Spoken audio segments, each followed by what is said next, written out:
A new American revolution has begun, not against the forces of a colonial kingdom, but a rebellion against an oppressor that has risen among us. It is not a foreign invasion we have to fear, rather the threat of a force within our nation that has usurped what was once a dream of having the greatest democracy ever known to man. We now live in a world where the population has grown exponentially, and the planet is running out of resources to sustain us all. We in the inner city and those struggling in the suburban ghettos may not realize it yet, but make no mistake, the people who control the technology and run every enterprise that makes up our world have seen this coming for a long time. The ideas of renewable energy, global warming, the idea of collectively working were purposefully bought out, derailed, demonized, or corrupted in favor of an economic structure designed by a monetary caste system. In a desperate attempt to convince us that we need to maintain that extravagant existence, they've pretended we might share in their dream, that we can justify any inhumanity in its name. Out of this blind ignorance was born the curse of slavery. Many of the founders of this nation were themselves Masons. That is not a left-wing or right-wing conspiracy theory. It is a widely known and accepted fact. So then explain to me how a nation founded by men who not only understood the long and complicated history of Europe, but also that of Africa, could permeate such a lie in convincing the American public that one race of men was superior and one inferior. When in fact we know that all the early men, the people who created civilization, every aspect of what we see today, the foundation of all modern human life, were from Africa. The greatest cowardice, of course, came not with slavery itself, unfortunately, but with the excuses for slavery.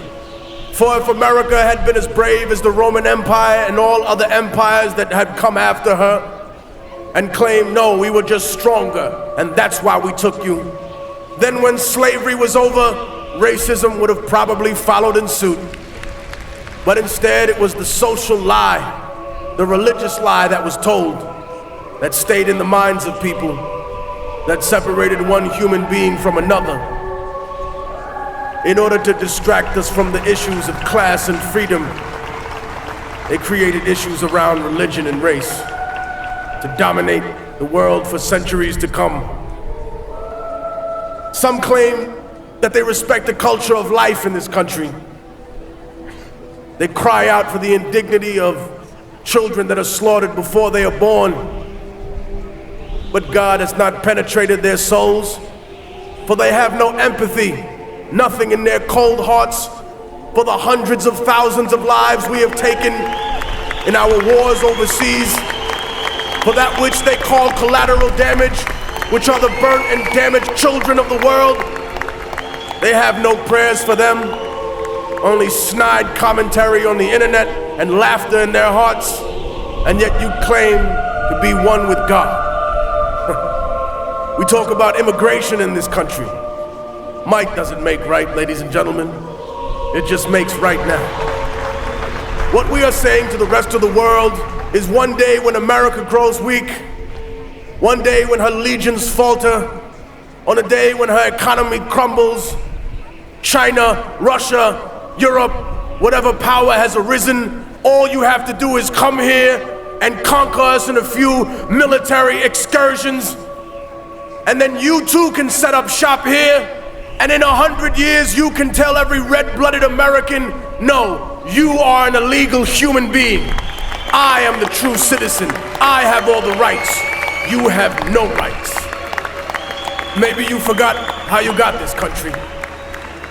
Maybe you take for granted the blood, the sweat, the tears that the people who live in practical serfdom shed every day. For we may not run America, but we make America run. We talk about the law, yet how many indignities have been legal in the past? How many treaties with Native American people have we broken? How many international laws have we violated? And speaking of laws, how can a corporation be regulated by a government that is funded and controlled by corporations? How can there be accountability for people who see a profit margin above the lives of Americans, above the lives of human beings in other countries? We have taken the soul out of ourselves and placed them inside machines.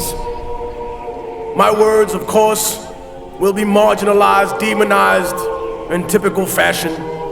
Anytime you dare to question the power structure, they say you hate America. No, I love this country. I see its beauty every day in its people. And I love it a lot more than those that have abandoned the American worker, that have chose to exploit and try and take away every single benefit that she has. Those that attempt to make excuses for every atrocity committed in the name of supposed freedom. Those who demand accountability from everyone, but offer none themselves. Who favor contracts over lives, who favor invasion and control over organic democracy overseas. The greatest flaw that any intelligent person has is to think that they're smarter than everyone else. And so, as the government has planted its spies amongst us, we have planted our spies among them. They have infiltrated every branch of the American government.